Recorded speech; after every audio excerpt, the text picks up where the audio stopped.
जय हिंद दोस्तों। ऑपरेशन सिंदूर शुरू हो चुका है।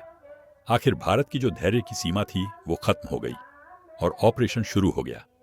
मौत का तांडव शुरू हो गया। चीखें, दर्द, धमाके, बस शुरू हो गया यार। कितना मजबूर, और मतलब कितना मजबूर किया है ना। हर दिन मतलब पहले पहलगाम किया हम, उस और उसके बाद जो माता वैष्णो की बस यात्रा गई थी उनके ऊपर अटैक किया, फिर कठुआ बिलावर में किया है ना। अरे आदमियों को चुप रहने दो यार, तुम तरक्की करो ना अपने देश की। तुम क्यों दूसरे के देश में आकर शांति भंग कर रहे हो यार? हद होती है किसी चीज की, है ना। आखिरकार मजबूर कर दिया। ओ क्या डेली मीम्स आ रहे थे ना। अरे पानी बंद कर आओ, तुम्हें चाय पिलाए हैं। कब कर रहे हो अटैक हम पे? भारत इंडिया को यही बोल रहे थे ना, पाकिस्तानी कब कर रहे हो हम पे अटैक? हमने नए कपड़े सिरवा लिए हैं, हमने ये कर दिया, मिल गया चैन। ये शुरुआत है, अब आगे आगे क्या होगा, कब क्या होगा, इसे भुगतो। मैं अपनी शांति तुम लोगों ने खुद भंग की है। खैर ये तो हो गई।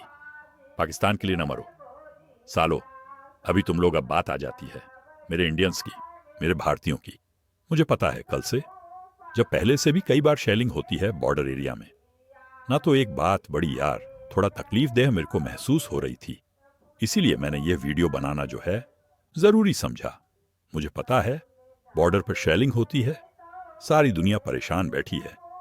लेकिन यार एक बात मैं आपको बताऊं, इस देश में क्या किसी भी कंट्री में कोई भी इंसान कॉमन मैन नहीं है, आम आदमी नहीं है भाई। अगर देश की शांति में हम लोगों का हक है ना, देश में शांति में जीने का, पढ़ाई करने का, आराम से घूमने का है ना, अपनी गर्लफ्रेंड के साथ मस्ती करने का, पब में जाने का, तो जंग के द्वार में तुम लोगों की पूरी रिस्पॉन्सिबिलिटी है, तुम्हारी पूरी अकाउंटेबिलिटी है कि तुम देश के साथ एक साथ खड़े रहो।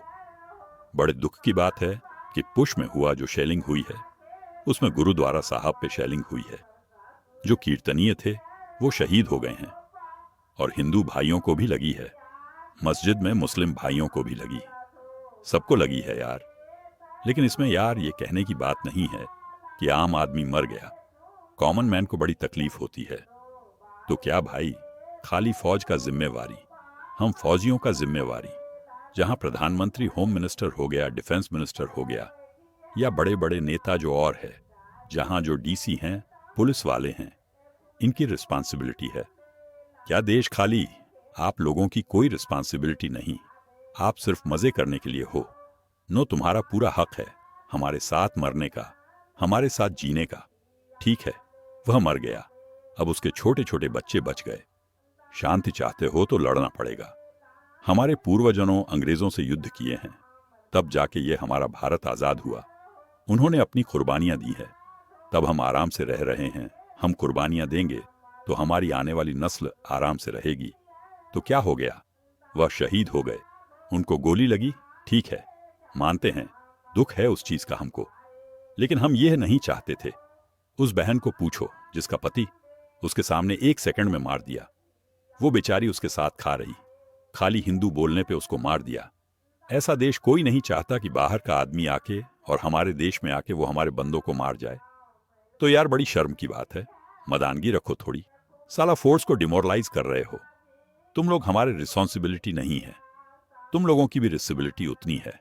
अगर हम गोली खाने के लिए आगे जाएंगे तो तुम्हारा काम है वो छेड़ के छोड़ के जाना।